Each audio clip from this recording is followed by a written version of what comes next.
14:51, bueno, le dije a Ariel, ¿no?, que íbamos a tener un programa bien dinámico. Salía alguien, entra otro, salía alguien, entra otro. Así vamos a estar un buen rato. Hasta las 5 no lo voy a dejar en paz hoy. Bueno. Por ser viernes, lo voy a hacer sufrir hoy. Me dieron lo voy a hacer trabajar más todavía. Hasta las 5. Yo no le paso lista ni le digo que tiene que estar 10 minutos antes, pero... Aquí en nuestro departamento pasan lista. Sí. O que pasara 9 minutos antes y no 10, sanción. Sí. Descuento del día. Sí. No, porque existió ese régimen. Capaz que hay gente que no sabe, ¿verdad? Que eso le pasaba en un medio. Sí. Pasaba. Y bueno, los tiempos cambian. ¿bien? Totalmente. Bueno, nos metemos en la segunda entrevista de hoy. Bueno, en este caso recibiendo a otro de los precandidatos del Partido Colorado. Ayer estuvo Gurro Méndez. Había estado alguien que era precandidato y se bajó hace unos días y bueno, estableció un acuerdo y ese acuerdo iba un poco... Sí. Ahora vamos a hablar de eso, iba contra nuestro invitado y estamos hablando de Robert Silva. Bienvenido, Robert, un placer.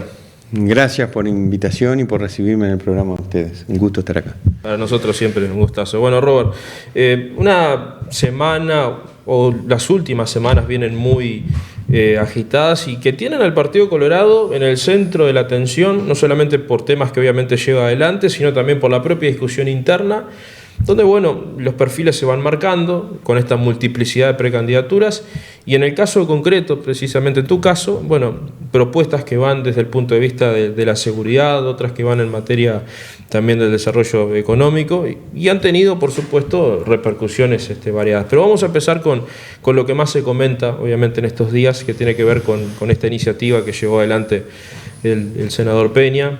Pasó, bueno, lo que todos ya sabemos, lamentablemente.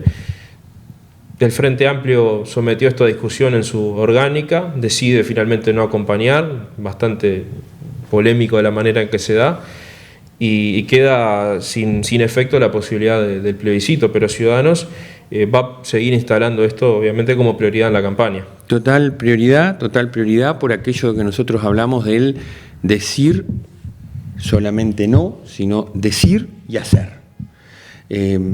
Todos hemos escuchado a mucha gente que sostiene, dirigentes políticos, de todos los partidos políticos, que dicen está mal que la gente ingrese a dedos, tienen que haber concursos, tienen que haber sorteos, tiene que haber transparencia.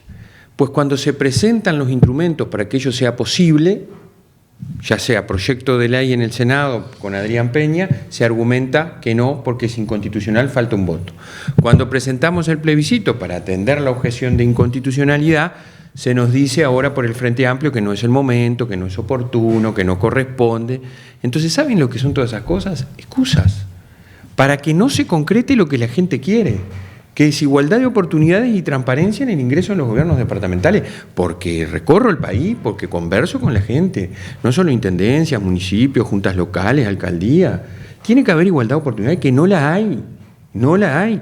Y si la hubiera, como algún intendente ha salido a decir que en su departamento la hay, entonces ¿qué problema tenemos de establecerlo? Claro. Entonces, eso es nuestra lucha, ha sido siempre, es una nueva forma de hacer política, de plantear los temas y ponerlo arriba de la mesa, a todos, tratando de ser legítimo representante de la sociedad. Porque yo quiero ser gobernante para representar el interés general, el interés de la gente. Y quiero ser gobernante para lograr impactar en la vida de la gente. ¿Y cómo lo hago? Tomando decisiones de este tipo, aunque tenga costos. Porque si no, me quedo en mi casa y no le estoy pidiendo a la gente que me vote. ¿Qué te generó esta decisión del Frente Amplio, tomando en cuenta la postura que tuvo el Frente en el Parlamento y que luego esto, bueno, tuviera otro desarrollo cuando se somete a la mesa política? Tomando en cuenta además el cómo se da, ¿no? Porque muchos de los sectores estaban a favor de la propuesta. Bueno, sale Vergara a lamentarse incluso públicamente. Fernando Pereira, el presidente de la fuerza política, lo vota y sin embargo terminan decidiendo entre algunos sectores y echan por tierra esta posibilidad. La realidad del Frente Amplio hoy, por eso yo lo digo, la gente lo tiene que tener en cuenta al momento de votar. Es un Frente Amplio que se ha radicalizado con un partido comunista que está llevando al país por el difícil camino del plebiscito sobre la reforma jubilatoria, que a lo mejor lo podemos hablar, que es una catástrofe para el Uruguay entero, si se llega a aprobar ese plebiscito, que ha embretado al Frente Amplio en eso que algunos del Frente Amplio dicen que no están de acuerdo, Después una candidata como Cose que dice Gregre y nunca dice Gregorio, porque el Partido Comunista que apoya el plebiscito la apoya a ella, su candidata, y ahora el Partido Comunista le hace bajar las banderas al Frente Amplio de lo que ha sido algo histórico, que es el ingreso por concurso a la oficina, la transparencia, la igualdad de oportunidades, lo que nosotros también reivindicamos desde hace tiempo. Ahora entendimos, bueno, el Frente Amplio lo votó en el Senado, va a dar la firma para que esto salga. Lamentablemente se impuso la visión radical o que atiende tácticas políticas, como lo dijo el propio Vergara, Sí. que el argumento del Partido Comunista y de otros aliados es táctica política, o sea que dejan de lado el interés de la gente y atender lo que la gente pide por menores o mezquinas tácticas políticas. Bueno, pero incluso en los argumentos que esgrimía el Partido Comunista te señalaba concretamente como que esto era un oportunismo político y por eso no querían votar. Y después escuché a Michelini, al ex senador Michelini, Sí. decir que bueno, que en 15 días no se reforma la Constitución. Claro, los campeones de querer poner cosas en la Constitución vienen y te dicen esto, porque además es falso que sea 15 días, ¿verdad? Adrián Peña presentó este proyecto en junio del 2023. Se discutió muchos meses en comisiones del Senado, se recibió al Congreso Intendente, se habló, se deliberó. No es cierto que se está discutiendo ahora. Ahora lo que decíamos es, bueno, como se dijo que era inconstitucional, vamos a ponerlo en la Constitución. Entonces solucionaba el problema. Estábamos todos contentos. Y esto luego los gobiernos lo reglamentarían. Y nos daría igualdad de oportunidades. Porque, a ver, todos sabemos que hay situaciones a mejorar, ¿o me equivoco? Sí, claro. Todos sabemos que en los gobiernos departamentales hay cosas para mejorar. Y te digo más, y nos llegó hasta un borrador del Frente Amplio que quería ponerlo para todo el Estado. Y yo como precandidato digo, vamos arriba, ya está en todo el Estado, ya hay una ley, pero quieren ponerlo en la Constitución, pongámoslo, está bien. La gente pide eso, porque el Estado, ni más ni menos, se financia con los recursos que la gente pone cuando paga sus impuestos. Ahora, los intendentes tienen, digamos, la facultad de como para hacer en cada departamento este ingreso a concurso o a través de sorteos. Es decir, la mayoría del mapa político hoy gobernado es por el Partido Nacional. Es decir, que si no lo hacen porque no quieren, porque cada intendente tiene su librito en cada departamento. Sí, existe el estatuto. Claro. El estatuto del funcionario municipal que se aprueba por las juntas departamentales y que establece, yo escuchaba a algún intendente, porcentaje, tanto designación directa. Yo te digo la verdad, mira. Incluso, disculpe, algún intendente blanco ha dicho que no precisa una ley porque él siquiera la aplica, si no, no. Claro. Eso es un poco el tema de algunas concepciones feudales que existen, ¿no? Que puede haber algún gobierno departamental que pueda creer que está en un feudo, como el feudalismo, que todos lo estudiamos en la historia, y bueno, y crea que tiene algunas atribuciones que no. Por eso yo digo, en la Constitución no quedan dudas. Claro. Pues en la Constitución uno pone que para ingresar a un gobierno departamental hay que tener concurso de sorteo, está dicho. Y lo dicho hay que cumplirlo. No puede venir ninguna si yo no cumplo. Sí. Entonces, por eso era el camino que habíamos optado y que desde la bancada de Ciudadanos, ayer el diputado Pepas que anunció que va a seguir trabajando la bancada en esta propuesta. Nosotros es un camino que tenemos. Nosotros hemos propuesto que los jefes de policía no sean más por designación directa. Hemos propuesto que los directores de cárceles no sean más por designación directa. Hemos propuesto que los directores nacionales del Ministerio del Interior no sean más por designación directa. Nosotros vamos por la transparencia, por la igualdad de oportunidades, por el mérito. Yo se lo digo a la gente porque uno, en definitiva, tantas veces es producto de eso. El mérito, el esfuerzo, el premiar a la gente que trabaja, que se preocupa, que estudia, que va, que asiste, que cumple. No da lo mismo cumplir que no cumplir. Y esto hay que ser claro y decírselo a la gente y es lo que nosotros estamos trabajando. ¿Cómo repercute esto en el resto de la coalición? Leí algo que estaba titulado que es innegociable para que haya coalición. ¿Qué quiere decir eso? Quiere decir que nosotros ganamos las elecciones internas, lo vamos a poner a consideración para suscribir el acuerdo para la próxima coalición. Innegociable quiere decir que esté en el acuerdo, nosotros no vamos a mentir que no esté, que esté en el acuerdo de tal manera que nos aseguremos que en un corto plazo del próximo periodo de gobierno, cuando seamos gobierno, se haga, porque esta vez ya estaba en el acuerdo. Miren que nosotros no estamos diciendo algo que innovador, estaba en el acuerdo, no se cumplió, pretendimos que se cumpliera, no se cumplió y ahora decimos, bueno, vamos a ponernos en el acuerdo próximo de una manera que nos asegure que en los primeros años, en el primer año de gobierno, tengamos el instrumento que asegure esto. Parece complicado igual llevarlo adelante cuando el socio que es el líder del gobierno tiene en su conformación base, electoralmente hablando, que es el interior, a muchos intendentes que tienen como su modus operandi el hecho del ingreso por criterio político, básicamente el ingreso a dedo, como lo conocemos vulgarmente, y que incluso lo reivindican. El propio intendente Durazno lo ha hecho en las últimas horas, mostró cierta satisfacción por la resolución del Frente Amplio y decía que, bueno, hay que ver incluso en las demás intendencias, como las de Montevideo y Canelones, son como ensayos políticos que se hacen para comenzar a ver los dirigentes que vemos. Por eso digo, ¿qué tan optimista se puede ser tomando en cuenta eso? Si pongo en cuenta también, si tomo el criterio del senador Botana, ex intendente de Cerro Largo, y seguramente la presión que colocaron muchos de estos intendentes y ex intendentes para sus compañeros de partido en el Parlamento. Sí, no es fácil, no ha sido fácil, por algo el Partido Nacional dijo que no, ahora el Frente Amplio dijo que no, porque obviamente es una decisión que impacta en intereses de determinados grupos, personas, partidos, y por eso se expresan como se expresan, pero nosotros no llegamos a hacer en política las cosas que nos parecen que están mal o a consentirlas. Nosotros llegamos a hacer las cosas que consideramos que está bien, que están bien, y lo que la gente pide transparencia, igualdad de oportunidades, y por lo tanto, por eso nosotros hemos sido enfáticos. En el próximo acuerdo de la coalición de gobierno, este tema tiene que estar a nuestro criterio. Por eso tenemos que ganar las elecciones internas para representar al Partido Colorado y fortalecerlo, porque también aquí se trata de otra cosa, ¿no? Ya que estoy como precandidato del Partido Colorado, nosotros tenemos que fortalecer a nuestro partido. Tenemos que marcar nuestra impronta dentro de la coalición de gobierno, ser leales como hemos sido dentro de la coalición, porque es muy importante, pero las diferencias que tengamos, plantearlas, y nuestras posiciones en determinados temas, ponernos firmes, ser transparente y que existe igualdad de oportunidades para ingresar a los gobiernos departamentales, en nuestro caso tiene que estar en el próximo acuerdo de la coalición. ¿Ahora está unido el Partido Colorado hoy en día? Bueno, es decir, los precandidatos, cada uno dice de distintas manifestaciones, como que para el ciudadano común dice, no se ponen de acuerdo. Por ejemplo, las declaraciones, por ejemplo, del propio Sovía, que lo que dijo, que se iba con Ojeda, después algunos otros elementos que han surgido, es decir... A ver, esa es la vieja forma de hacer política. Sí, nosotros, en definitiva, estamos por una nueva manera de hacer política, una nueva forma, y lo nuevo es acuerdos a través de propuestas en favor de las personas, para encontrar soluciones en problemas que tenga la gente. Los acuerdos políticos no son acuerdos, a nuestro criterio, no deben ser acuerdos en contra de precandidatos o en contra de sectores políticos. Esa es la vieja política. Nosotros vamos por otro lado. No criticamos los acuerdos, que está bueno y es necesario que existan en política. Criticamos esos acuerdos que se inspiran en contra de alguien. Lo nuevo es también hacer que las cosas sucedan. Luchar contra la máquina de impedir. La máquina de impedir que cuando yo estaba en la educación, por ejemplo, junto a un gran equipo, pretendió una y otra vez obstaculizar que las cosas sucedieran.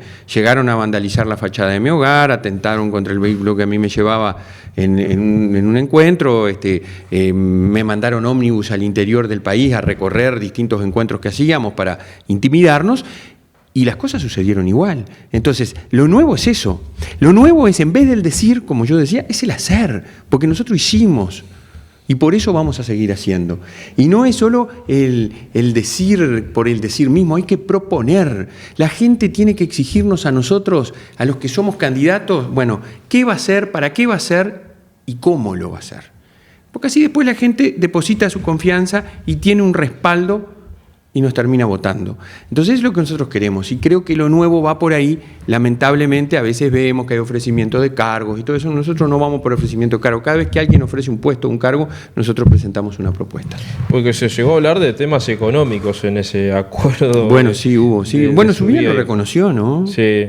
Sí, que hubo esa situación. Yo quiero decir que en nuestro sector, nosotros tenemos el movimiento Crece, que tiene en su seno el sector Ciudadanos, y después tiene 20 agrupaciones que se han ido sumando, y tiene el sector Alianza Republicana, que están trabajando todo tras mi precandidatura. Ninguna de las adhesiones, ninguna que vinieron a nosotros, fue a cambio de plata. Ninguna. Pero nada, ni publicidad, ni comité, ni nada. Toda la gente vino por convicción, por compromiso con un proyecto político, porque lo nuevo también se trata de eso. Trabajar por las convicciones, alentados todos a encontrar determinados resultados, que en este caso es ganar la interna. ¿Qué significa en lo profundo fortalecer al Partido Colorado si la coalición es reelecta en el gobierno? Tomando en cuenta, por ejemplo, si nos guiamos por la posibilidad en cuanto a la intención de voto, que indica que hoy estaría más cercano el Partido Nacional a ser nuevamente la primera fuerza de la coalición, si es que la coalición resulta otra vez en el gobierno. Si le tocara otra vez ser el socio, digamos, principal y no es puesta por la ciudadanía como el primer partido de la coalición. Bueno, fortalecer al Partido Colorado implica primero trabajar sabiendo que el primer objetivo es la elección, pero que no es el objetivo último, las distintas elecciones que tenemos. Trabajar por el fortalecimiento del Partido Colorado implica asumir el compromiso de que vamos a trabajar, recorrer el país, hacer que la vida orgánica del partido funcione durante los 4 años y pico después de las elecciones, que eso lamentablemente en muchos departamentos no pasa. Trabajar por el Partido Colorado es recorrer el país, apoyar a los ediles, que senadores, diputados, particularmente en aquellos departamentos que no tienen representación, que puedan existir, concurrir, estar, dialogar, visitarlos. Lo mismo, atender las necesidades a través de los organismos públicos en los cuales se ocupe funciones. El fortalecimiento del Partido Colorado pasa por ahí, pasa por fortalecer su vida interna, orgánica, proteger, trabajar, generar ideas desde los que están en esa vida orgánica, las secretarías generales, los comités ejecutivos, las convenciones, que nutren a su vez a quienes están en los cargos de gobierno, que también es otra forma también de trabajar por el partido. Lo ponía en ese contexto, no porque yo dé por sentado un resultado, sino en el sentido de que es más fácil, me parece, fortalecer si uno es electo como el primer partido de gobierno, ¿no? Ahí sería más sencillo hacerlo que en el caso de seguir en esta tendencia, ¿no? Claro, porque a veces parece que puede estar dando por nosotros salimos a la cancha a ganar, si vamos a presentarnos para ganar las elecciones y liderar la coalición, hay que ver cuál es luego el resultado, pero en el lugar que estemos siempre comprometemos trabajo. Bien, lo otro también que se habla mucho, ya que estamos hablando de temas electorales y políticos, es el hecho de la conformación de la concertación en todo el país. ¿Cómo lo ves particularmente a eso? La conformación de la concertación en todo el país, que esto de la concertación, antes se llamaba así, de la coalición en todo el país, de la coalición republicana. Sí. Me acordé de la concertación, se me fui a la otra elección. De la coalición en todo el país, algo que yo no sé hasta dónde beneficia al Partido Colorado, por ejemplo, o a los demás partidos que no sean el Partido Nacional, tomando en cuenta que uno de los interesados en esto tiene la gran mayoría de las intendencias en el interior por sí sola. Sí, lamentablemente nosotros desde el Partido Colorado, que tenemos una intendencia, dijimos en la intendencia que tenemos amplia mayoría, que estamos dispuestos a la coalición de gobierno a nivel departamental. Lamentablemente eso no ha sido la tónica. Según me dicen, ya hay acuerdo para Canelones y Salto, para ahí sí haya coalición republicana a nivel departamental. Y bueno, yo creo que tiene que haber para todo el país, porque si se gobierna en lo nacional, también se debe gobernar en lo departamental bajo la misma lógica. Una coalición que no es contra nadie, sino que es una coalición a favor de generar transformaciones y políticas públicas desde el gobierno nacional. Bueno, vamos ahora a lo que son propuestas, justamente algo que vino un poco el hecho de la separación de perfiles en la interna del Partido Colorado. ¿Dónde están los énfasis principales en seguridad, teniendo además como referente a Diego Sanjurjo, ¿no? en esta materia? Bueno, en seguridad nosotros presentamos 20 medidas para la seguridad que tienen fuerte impacto en lo que es la prevención, en lo que es la represión y lo que es la rehabilitación. En la prevención, bueno, desde educación, trabajo con fortalecimiento de trabajo de las adicciones, toda la teoría, las medidas preventivas propias, que en realidad, como tenemos poco tiempo, quiero meterme en lo represivo, junto con lo de rehabilitación. Nosotros creemos que hay que proteger fuertemente a los trabajadores, a la gente honesta, y para ello proponemos estas medidas que son bien importantes. El ingreso de 1.500 militares a la Guardia Republicana, previa formación y evaluación, para que puedan fortalecer esta fuerza de choque de la Policía Nacional y estar con mayor presencia en los lugares donde así se necesite. La profesionalización de la Policía Nacional, y para ello decimos, bueno, hay que formar más, tienen que entrenar más, tienen que tener más horas de formación, tienen que tener premio por la asiduidad, reconocimiento más que premio por combatir el delito, y para eso proponemos un aumento del 50% del salario de los policías. en el periodo, pero asociado a esto, ¿no? Asociado a estas cosas que decía. Y también una cosa que es importante, salud mental, vivienda, la profesionalización de los jefes de policía, como lo dije recién. Creo que hay que tener una buena Policía Nacional altamente capacitada y formada para combatir de mejor manera el delito. Me parece que eso es trascendente. Y luego la rehabilitación, tanto cuando están en cárceles como cuando salen, hay un enorme porcentaje de personas privadas de libertad, de presos, que pueden ser rehabilitados, pero lamentablemente ingresan a nuestro sistema carcelario donde la situación es muy compleja. Entonces ahí nosotros estamos proponiendo la generación de acciones específicas. Hace unos días ustedes habrán escuchado como periodistas que se inauguró la primera UTU en el ex CONCAR. Bueno, es un poco, yo estuve cuando se gestó en la educación y creo que ese es el camino. El camino es que la gente pueda tener posibilidad de estudiar, de trabajar, formarse en un oficio y luego ser ayudado cuando sale con reconocimiento a las empresas que contratan a expresidiarios para que pueda insertarse y construir su proyecto de vida, insertarse, tener inclusión social, porque si no, estamos en un círculo vicioso del cual no podemos salir y cada vez se agranda más. El 70% de las personas que son liberadas reinciden. Sí.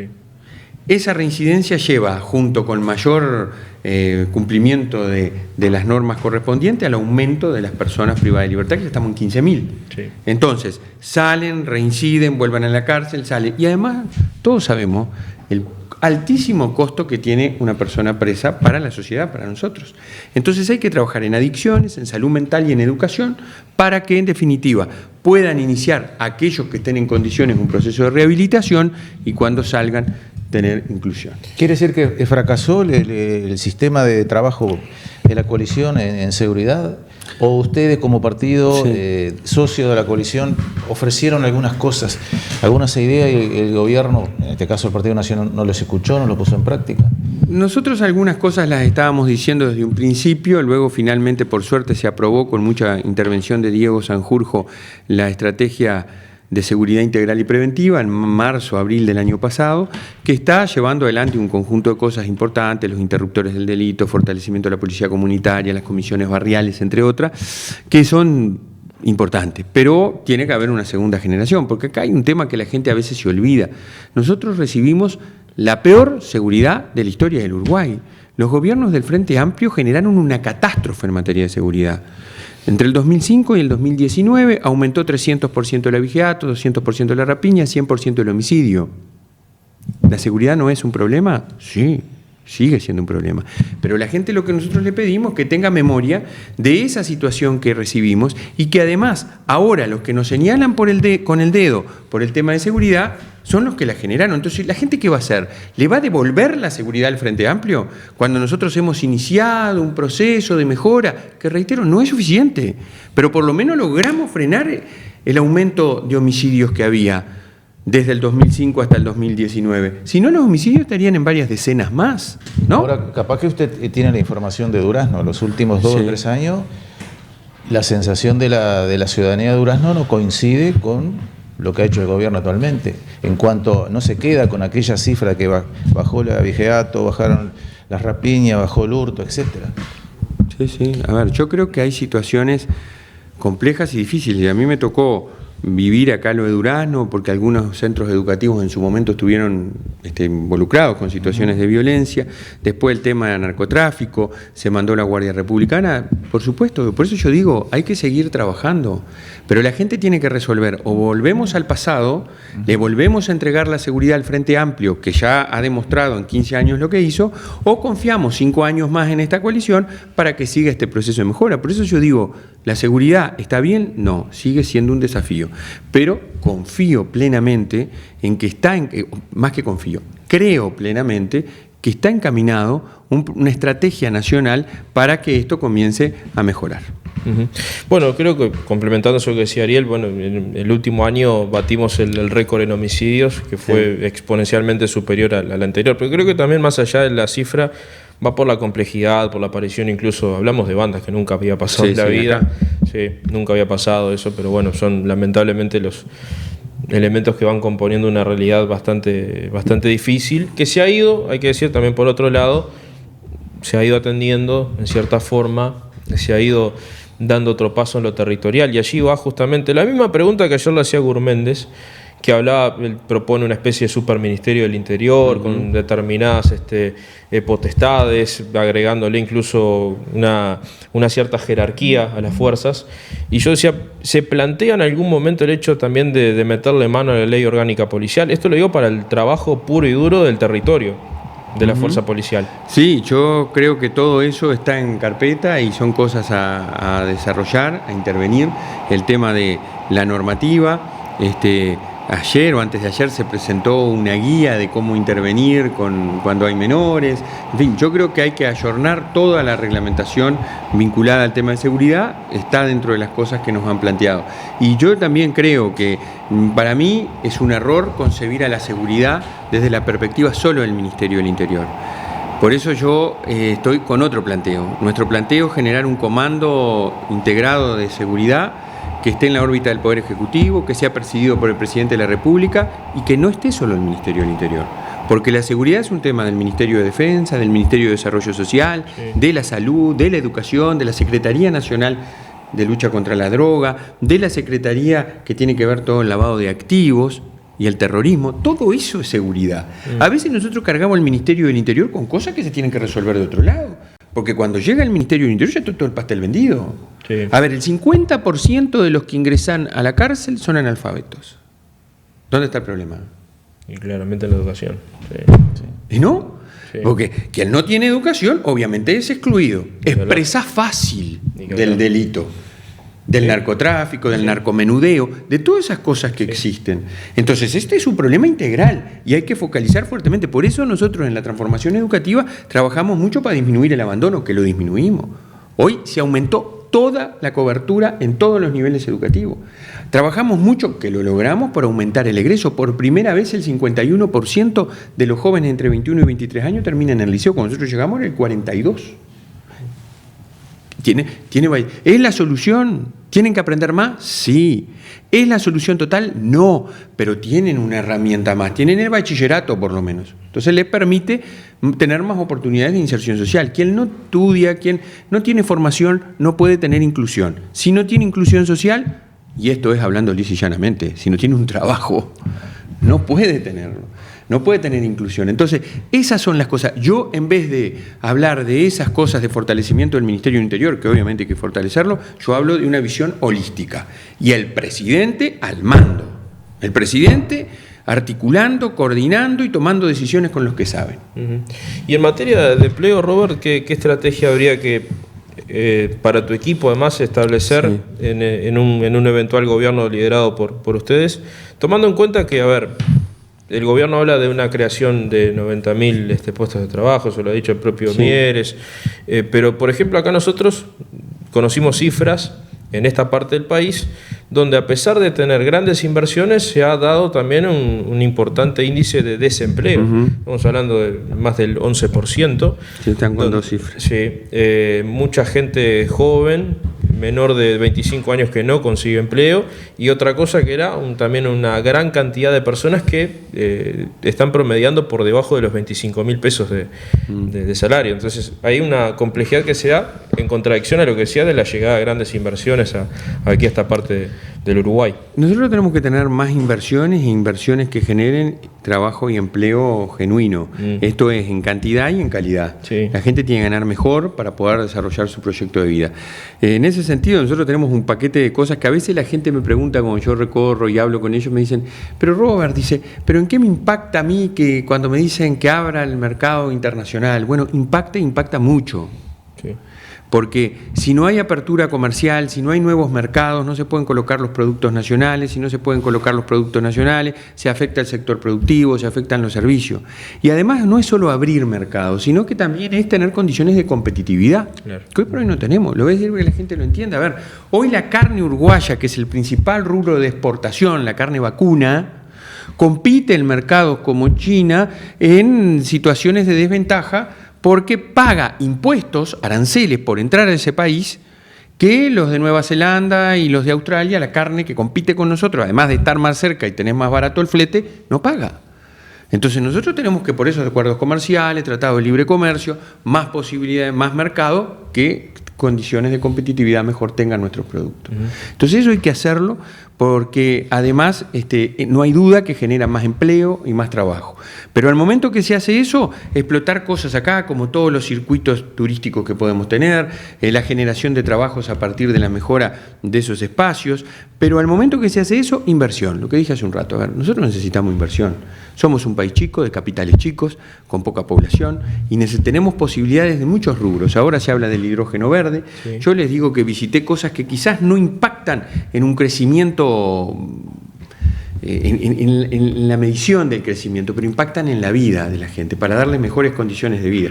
El otro día estuve con Miguel y con Susana en las islas naturales del río Uruguay, ese circuito que hay entre Nuevo Berlín y San Javier, en donde yo francamente no lo conocía, me contaron las características de la miel orgánica que allí se produce y de cómo se hace y de las condiciones únicas que tienen, porque las abejas la producen estando en vegetación, ¿verdad?, que es totalmente orgánica. Entonces el sabor es distinto, las condiciones propias del producto son totalmente distintas.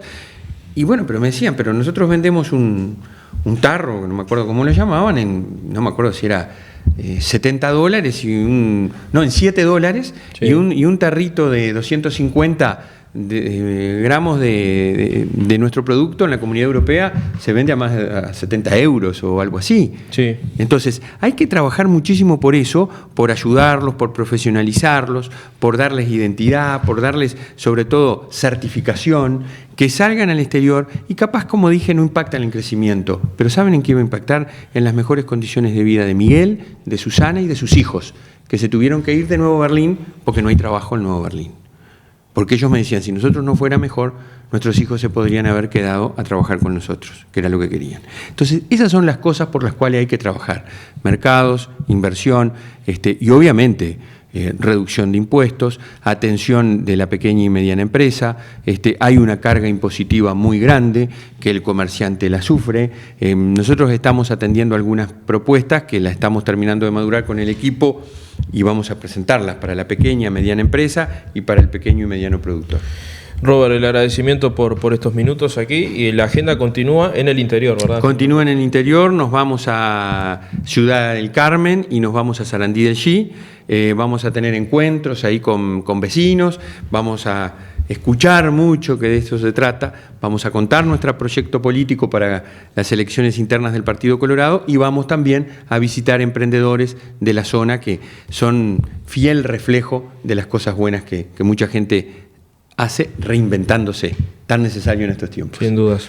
Un gustazo como siempre. Muchas gracias por recibirme, un gusto. Gracias. Nos vamos a la pausa y ya volvemos.